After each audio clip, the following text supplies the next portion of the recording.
Hello everyone, this is Priya Meena, assistant professor physics, government girls college Sirohi. बच्चों, BSc part third का जो paper first है quantum mechanics, उसमें last time हमने जो पढ़ा था वो एडमिशन ऑपरेटर्स थे। इसमें हमने ऑपरेटर्स कंप्लीट कर लिए थे। आज जो हम वो पढ़ेंगे applications of Schrodinger equation. Schrodinger equations कहाँ कहाँ काम आती हैं, किस तरह से इसको हम यूज करते हैं अलग अलग कंडीशंस में। तो इसमें सबसे पहले जो आपकी आती है वो आती है पार्टिकल इन ए बॉक्स, यानी कि one dimensional box. Particle in a rigid one dimensional box infinite potential well, यानी कि एक विमीय दृढ़ बॉक्स में बंद कण अनंत विभव कूप में। इसका मतलब क्या है बच्चों कि हमारे पास कोई एक पार्टिकल है जो कि एक रिजिड यानी कि एक दृढ़ जो बॉक्स होता है ना, हार्ड जो बॉक्स होता है, ऐसा वन डायमेंशनल बॉक्स है, एक विमीय बॉक्स है जिसमें कि पार्टिकल है। और इसके जो विभव, ये जो बॉक्स होता है ना, ये किस चीज का होता है? विभव कूप का होता है, यानी कि पोटेंशियल का होता है। इसके इन दोनों दीवारों पर क्या होता है? पोटेंशियल होता है। और पोटेंशियल हमने क्या लिया है? इन्फिनिट लिया है, यानी कि इधर से भी इनफाइनाइट है, इधर से भी इनफाइनाइट है। और ये आपका वन डायमेंशनल बॉक्स है, यानी कि इसकी डायरेक्शन क्या है? 0 टू, ये एक्स डायरेक्शन में है। तो इसकी जो चौड़ाई है वो कितनी है? 0 टू a। कोई भी पार्टिकल इसमें हम मान सकते हैं, ये पार्टिकल दे रखा है, ये पार्टिकल, इसका मास है m, ये आपका विभव है यानी कि पोटेंशियल है। और इसके अंदर आप देख सकते हैं ये एक्स डायरेक्शन, ये वाई डायरेक्शन है, ये एक्स डायरेक्शन है। तो यहाँ पर ये जो बॉक्स के अंदर का जो पार्ट है, बॉक्स के अंदर का जो पार्ट है, यहाँ पर आपके लिए विभव यानी कि पोटेंशियल की वैल्यू क्या होगी? v इज इक्वल्स टू 0 होगी। ये हमारी कंडीशन है और हमारा पार्टिकल सिर्फ इस बॉक्स के अंदर है, इस बॉक्स के बाहर नहीं है। Let a particle of mass m be present in one dimensional box of rigid wall. एक पार्टिकल है जो कि मास m है, जिसका द्रव्यमान, और वो एक वन डायमेंशनल यानी कि एक विमीय बॉक्स में जिसकी दृढ़ वॉल है या फिर पोटेंशियल विभव कूप है, जिसकी चौड़ाई कितनी है? a है, वहां पर फ्रीली मूव कर रहा है। और ये मूव करता है किसके बीच में? x equals to 0 to x equals to a। ठीक है, माना कि कण की स्थितिज ऊर्जा v बक्से के भीतर शून्य है। आप देख सकते हैं बक्से के अंदर जो स्थितिज ऊर्जा है यानी कि काइनेटिक पोटेंशियल जो एनर्जी है वो क्या है? 0 है। लेकिन इसके बाहर जाने पर ये क्या हो रही है? इन्फिनिट हो रही है। If Vx be the potential field, Vx क्या हमने मान लिया? पोटेंशियल एक विभव क्षेत्र मान लिया जिसके अंदर पार्टिकल मूव कर रहा है। It can be defined as, ये किस प्रकार से डिफाइन कर सकते हैं हम इसको? देखो, हमने जो कंडीशंस लिखी है उसे हम इस प्रकार से भी लिख सकते हैं। आपके जो काइनेटिक वो पोटेंशियल एनर्जी है Vx इज इक्वल्स टू 0। 0 है कहाँ पर? जहां पर x is less than equals to a and greater than equals to 0, यानी कि 0 और a के बीच में Vx की वैल्यू क्या है? 0 है। और Vx की वैल्यू इन्फिनिट कहाँ है? जहां x इज लेस देन 0, यहाँ के यानी कि जहां x की वैल्यू 0 से कम हो जाती है और जहां x की वैल्यू a से ज्यादा हो जाती है, वहां पर Vx की वैल्यू इन्फिनिट है। ये तो हमारी इसकी कंडीशंस हो गई। सबसे पहले हमें कोई पोटेंशियल दिया हो, हम इस तरह से उसकी कंडीशंस लिख लेते हैं। The particle is moving in an infinite potential well। Particle क्या कर रहा है? इनफाइनाइट पोटेंशियल वेल है, इसका पोटेंशियल इनफाइनाइट है, तो ये क्या हो गया? अनंत विभव कूप हो गया। तो इसमें फ्रीली मूव कर रहा है कोई पार्टिकल, फ्रीली मूव कर रहा है। तो हम क्या करेंगे? इसके लिए श्रोडिंगर की टाइम इंडिपेंडेंट इक्वेशन लिखेंगे वन डायमेंशन के लिए, जो कि हमने पहले पढ़ी थी। वो हमारी जनरल इक्वेशन थी। अब हम वन डायमेंशन के लिए जो हमारे पास कंडीशन दी हुई है उसके लिए हम श्रोडिंगर इक्वेशन पढ़ेंगे। तो श्रोडिंगर इक्वेशन आप जानते हैं क्या हो सकती है? d2 psi upon dx square plus 2m upon h cross square e minus v psi is equals to 0। अभी आपको याद हो जाने चाहिए बच्चों कि टाइम इंडिपेंडेंट श्रोडिंगर इक्वेशन क्या होती है। तो टाइम इंडिपेंडेंट श्रोडिंगर इक्वेशन ये होती है। वन डायमेंशन के लिए हमने ये लिख दी, इसे हम यहाँ पे यूज लेंगे। अब हमें क्या करना है कि ये हमें निकालना क्या है एक्चुअल में? हमें वन डायमेंशनल जो बॉक्स है इसमें किस तरह से पार्टिकल गति कर रहा है उसके लिए हमें वेव फंक्शन निकालना है, तरंग फलन निकालना है, यानी उसकी एनर्जी निकालनी है, क्या उसकी एनर्जी लेवल्स रहेंगे वो निकालने हैं। ठीक है, तो अब हम क्या करते हैं कि चूंकि particle, for a particle in one dimensional box, particle क्या है? एक वन डायमेंशनल बॉक्स में, यानी कि फ्री पार्टिकल है, इसके लिए v इज इक्वल्स टू क्या है, 0 है। आपको पता है जहां पर पार्टिकल एग्जिस्ट कर रहा है, जहां पर पार्टिकल है वहां पर v इज इक्वल्स टू 0 है। तो इस इक्वेशन में हमने v इज इक्वल्स टू 0 यदि पुट कर दें तो इक्वेशन 1 हमारी क्या हो जाएगी, d2 psi upon dx square plus 2m upon h cross square e psi is equals to 0। ये आपकी इक्वेशन नंबर 2 आ गई। यहाँ पे हम 2me upon h cross square इसको क्या मान के चलते हैं, k स्क्वायर। लेट ये क्या है, k है, k स्क्वायर है। तो इसकी जगह यदि हम k स्क्वायर पुट कर दें तो ये इक्वेशन क्या हो जाएगी हमारी, d2 psi upon dx square plus k square psi is equals to 0। अब आपको पता है आपकी इक्वेशन नंबर 4 हो गई। अब आपको पता है ये एक डबल डेरिवेटिव की सिंपल इक्वेशन हो गई जिसका हम सॉल्यूशन निकाल सकते हैं। तो इसका यदि हम जनरल सॉल्यूशन देखें तो इसका सॉल्यूशन इस प्रकार से होता है। यहाँ से हमें साई की जो वैल्यू मिलेगी, ये जनरल सॉल्यूशन है, साई की जो वैल्यू मिलेगी वो हमें क्या प्राप्त होगी, a sin kx plus b cos kx। ठीक है, यहाँ पर a और b क्या है बच्चों, दो कांस्टेंट है जिनकी वैल्यू हम कैसे निकालेंगे, इसका सॉल्यूशन निकालने के लिए इसकी वैल्यू जो हम निकालेंगे, अब हमें साई की वैल्यू निकालनी है। साई इस वन डायमेंशनल बॉक्स के लिए यदि हम साई निकालना है तो साई यदि हमें निकालना है तो ये सारी वैल्यू हमें पता होनी चाहिए। ये हमने एक जनरल सॉल्यूशन लिख लिया, a और b की वैल्यू हम इसकी जो बाउंड्री कंडीशंस है यानी कि इसके सीमांत जो प्रतिबंध है या फिर नॉर्मलाइजेशन कंडीशंस लगा लगा के इसकी a और b की हम वैल्यू निकालेंगे और इसे पुट कर देंगे तो हमारे पास साई की वैल्यू आ जाएगी, यानी कि तरंग फलन आ जाएगा इस वन डायमेंशनल बॉक्स के लिए। तो ये हमारे पास क्या आ गया, साई आ गया। अब चूंकि क्या होता है कि कण की जो एनर्जी है वो एक डिफाइन है कि वो इन्फिनिटी नहीं हो सकती, अनंत नहीं हो सकती, तो कण जो है हमारा बॉक्स के बाहर नहीं जा सकता। अतः तरंग फलन का मान भी बॉक्स के बाहर क्या होगा, शून्य होगा। तरंग फलन वही होगा, तरंग फलन वही एग्जिस्ट करेगा जहां पर कि पार्टिकल है। पोटेंशियल वेल के बाहर पार्टिकल एग्जिस्ट नहीं करता क्योंकि उसकी इतनी एनर्जी नहीं होती कि उस विभव कूप को छलांग लगा के जाए या फिर कैसे भी जाए, तो पार्टिकल उसी के अंदर रह जाता है। इट मीन्स हम क्या लिख सकते हैं, ये जो हमने ये थ्योरी लिखी है इसके आधार पर हम क्या लिख सकते हैं, psi is equals to 0, function 0 होगा किसके लिए, एक्स इज लेस देन 0 के लिए, यानी कि x से कम वाली वैल्यू के लिए यानी कि यहाँ के लिए, और x इज ग्रेटर देन है यानी कि यहाँ के लिए। यहाँ पर क्या होगा, साई इज इक्वल्स टू 0 होगा, पार्टिकल हमारा है ही नहीं। इट मीन्स तथा साई का मान दीवारों पर, ये जो दीवारें हैं बच्चों यहाँ पर भी साई की वैल्यू क्या होगी, 0 होगी। केवल साई कहाँ पर एग्जिस्ट करेगा, इन दीवारों के बीच में। साई का मान दीवारों पर अर्थात x इक्वल्स टू 0 पर और x इक्वल्स टू a पर भी शून्य होना चाहिए, अन्यथा दीवारों पर डिसकंटिन्यूटी आ जाती है। तो यहाँ पर भी ये वैल्यू क्या होगी, 0 होगी। It means psi is equals to 0 for x equals to 0 and x equals to a। ठीक है, ये हमारे पास कंडीशन आ गई। ये हमारे पास क्या है, बाउंड्री कंडीशन है।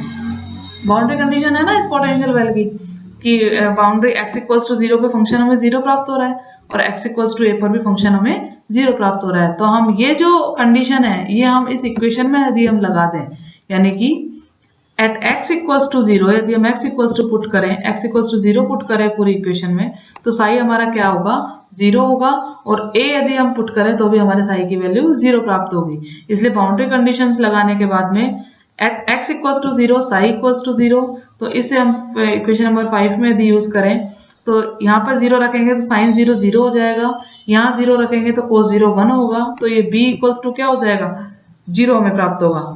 Sai x equals to b हो जाएगा और साई की वैल्यू भी क्या होगी, 0 होगी x इक्वल्स टू 0 पर, तो b इक्वल्स टू 0 प्राप्त होगा। b इक्वल्स टू 0 हमें मिल गया है, यानी कि साई की वैल्यू हमें फाइनली क्या मिल गई, a साइन x। अब हमें a की वैल्यू निकालनी है जिससे हमें साई निकाल सके हम, ये आपकी इक्वेशन नंबर 6 हो गई। अब हम दूसरी बाउंड्री कंडीशन लगाएंगे, x इक्वल्स टू a पर साई इक्वल 0। तो दूसरी बाउंड्री कंडीशन यदि हम लगाएं तो इसे हम इक्वेशन नंबर 6 में यदि पुट करें तो हमारे पास क्या आएगा, a sin k a is equals to 0। a sin k a का मीन्स k a एक कांस्टेंट है बच्चों, ये 0 नहीं हो सकता, इसलिए 0 हमारा क्या होगा, ये वैल्यू हमारी 0 होगी। sin k a is equals to 0। और आपको पता है साइन की वैल्यू 0 कहाँ कहाँ होती है, जहां पाई का गुणांक होता है वहां पर साई की वैल्यू 0 होती है। यानी कि इसको हम 0 यदि हम पुट करें तो हमारे पास 0 के साइन 0 का मान 0 होता है, यदि हम 1 पुट करें साइन पाई का मान 0 होता है, यदि हम 2 पुट करें तो साइन 2 पाई का मान 0 होता है। तो इसे हम जनरली क्या लिख सकते हैं कि ka की वैल्यू यदि n पाई हो तो यहाँ पर साइन ka की वैल्यू 0 प्राप्त होगी। तो इससे हम क्या कंडीशन निकाल सकते हैं, ka is equal to n pi. तो यहाँ से हमारे पास अननोन चीज क्या है, k है, तो k इक्वल्स टू क्या हो जाएगा n पाई अपॉन a। ये आपके पास k की वैल्यू आ गई, इक्वेशन नंबर 7। अब n की वैल्यू यहाँ पर होगी 1 2 3 एंड सो ऑन। n की वैल्यू कभी भी यहाँ पर बच्चों 0 नहीं होगी, n की वैल्यू यहाँ पर कभी भी 0 नहीं होगी। क्यों? n will be 0 then it shows, अगर n 0 हो जाता है ना तो इसका मतलब है कि पार्टिकल कहीं है ही नहीं। n का मान 0 होते ही हमारा जो ये फंक्शन है, यदि हम यहाँ पर n 0 कर दें तो k ये हमारी वैल्यू क्या हो जाएगी, 0 हो जाएगी। यहाँ पर यदि हम 0 पुट करें तो साई हमारा क्या हो जाएगा, 0 हो जाएगा, यानी कि इस फंक्शन कहीं एग्जिस्ट ही नहीं कर रहा है, कोई पार्टिकल है ही नहीं, इसलिए n की वैल्यू 0 नहीं होगी, n की वैल्यू 1 से शुरू होगी। ठीक है, so the eigenfunction psi can be obtained by substituting the value k is equals to n pi upon a in equation number 6। Equation number 6 में k की वैल्यू पुट करने के बाद में हमें फंक्शन psi मिलेगा, तो psi हमारे पास क्या हो जाएगा, a sin n pi x upon a। ये हमारे पास कोई फंक्शन आ गया, ये हमारे पास एक नॉर्मल फंक्शन है और ये वन डायमेंशनल बॉक्स के लिए फंक्शन है a sin n pi x upon a। यहाँ पर क्या करते हैं हम, n a यहाँ पर कोई कांस्टेंट है और n की वैल्यू पुट करके हम अलग अलग एनर्जी लेवल्स के लिए फंक्शंस देखते जाते हैं कि एनर्जी इसकी जब कम है तो इसके लिए वेव फंक्शन क्या होगा, एनर्जी इसकी थोड़ी n इक्वल्स टू 2 रखेंगे तो इसके लिए वेव फंक्शन क्या होगा, n इक्वल्स टू 3 रखेंगे तो वेव फंक्शन क्या होगा। Now to determine the value of a we use the normalize condition. अब हमारे पास एक अननोन क्वांटिटी सिर्फ a रह गई है, इसकी वैल्यू निकालने के लिए हम नॉर्मलाइजेशन कंडीशन यानी कि जो प्रसामान्यीकरण का जो प्रतिबंध था जो हमने निकाला था उसको हम यूज करेंगे। उसके लिए साई स्टार, आपको पता है साई स्टार साई का इंटीग्रेशन क्या होना चाहिए, 1 होना चाहिए। ये हमने देखा था नॉर्मलाइजेशन कंडीशन में, तो वही कंडीशन हम यहाँ लगाएंगे।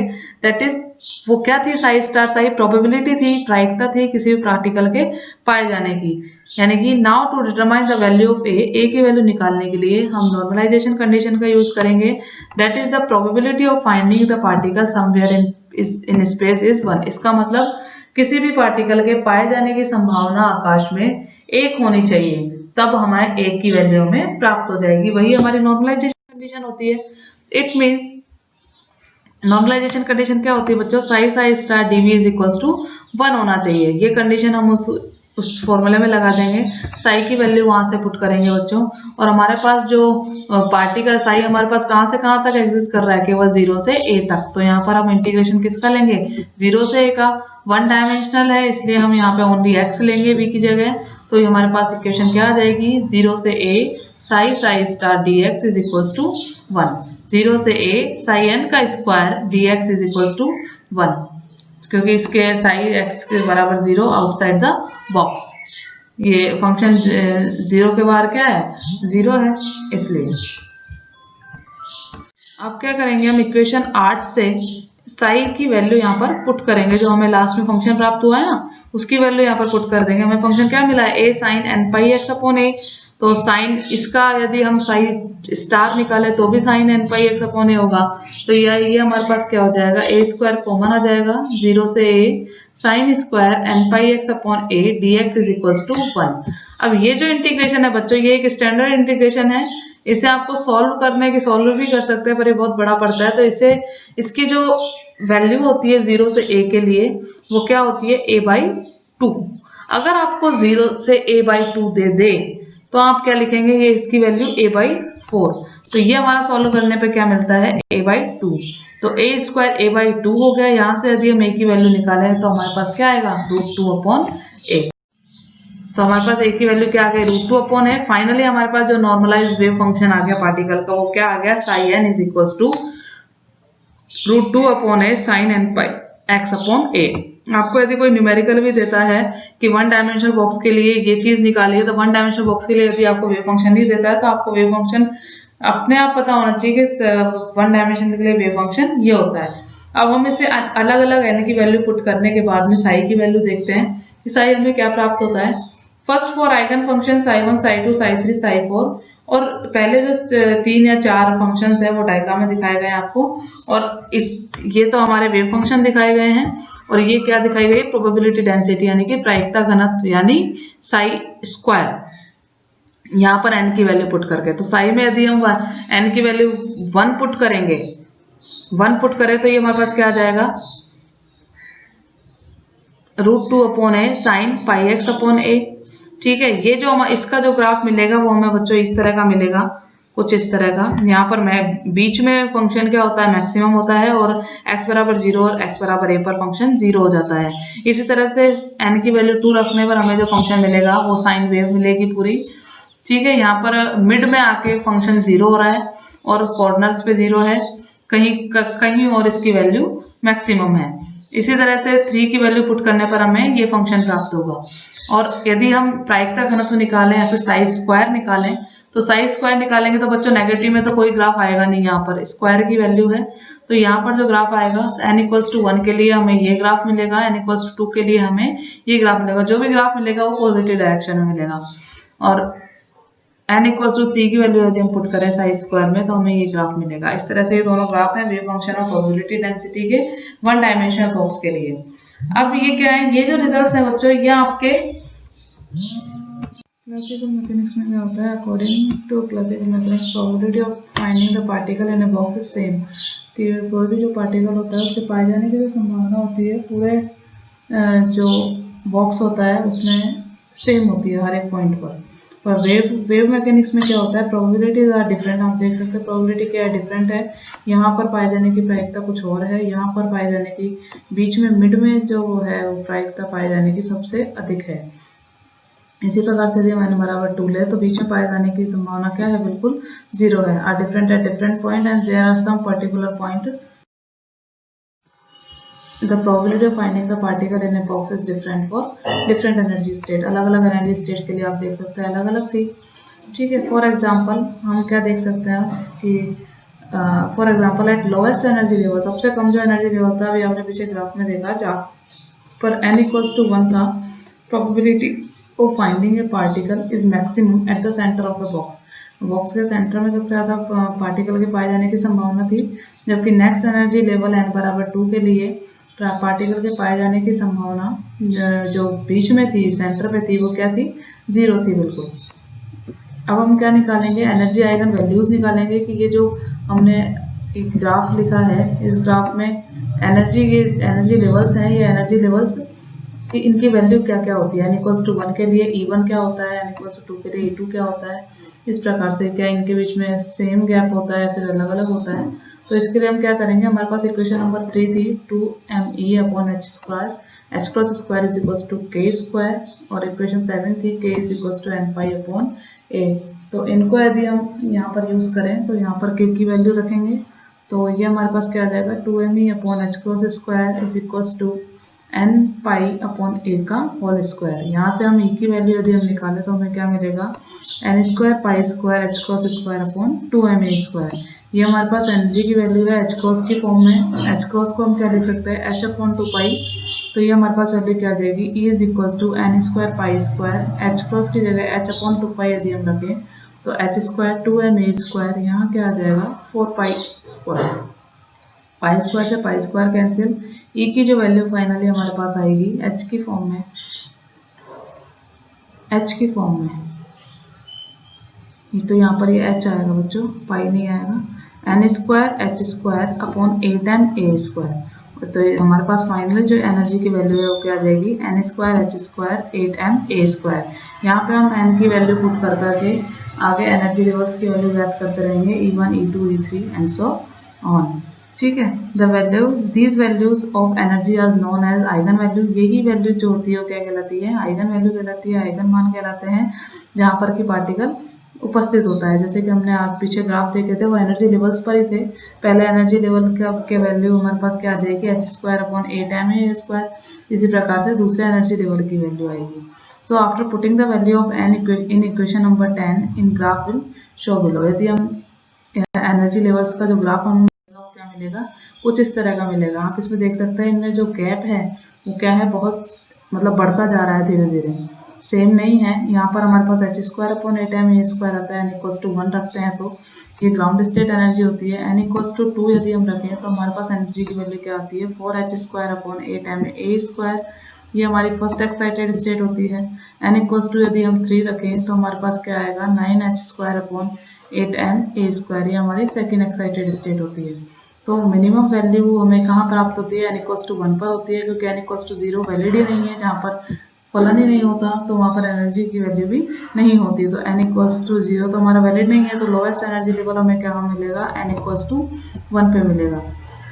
तो n=1 पे E1 क्या हो जाएगा, h²/8ma²। n=1 पे जो एनर्जी हमें मिलती है उसे क्या बोलते हैं हम, 0 पॉइंट एनर्जी या फिर ग्राउंड स्टेट एनर्जी बोलते हैं। अब ये जो रिजल्ट है ये ग्राउंड स्टेट एनर्जी है, इट मीन्स ये मिनिमम है। अब ये रिजल्ट है, ये एग्री करते हैं, जो हमने अनसर्टेनिटी प्रिंसिपल पढ़ा था, अनिश्चितता का सिद्धांत पढ़ा था हाइजेनबर्ग का, उसको भी ये एग्री करते हैं। ये सारे जो रिजल्ट होते हैं, तो because particle is in a box, एक पार्टिकल क्या है, बॉक्स में है, तो इसके पाए जाने की अनिश्चितता जो है वो बॉक्स के अंदर अंदर होगी, यानी कि बॉक्स की जो चौड़ाई है उसी के अंदर होगी। तो पाए जाने की संभावना यानी कि डेल्टा एक्स क्या किसके बराबर होगा, लेंथ ऑफ बॉक्स, बॉक्स की लेंथ के बराबर होगा। तो डेल्टा एक्स की वैल्यू हम क्या लिख सकते हैं, ए लिख सकते हैं।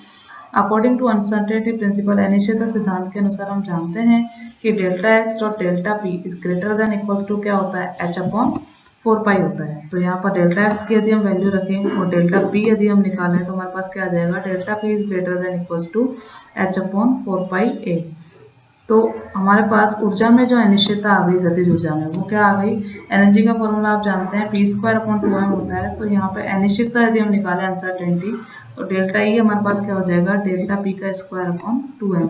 डेल्टा पी का स्क्वायर मीन्स h² 16 π²a²2m।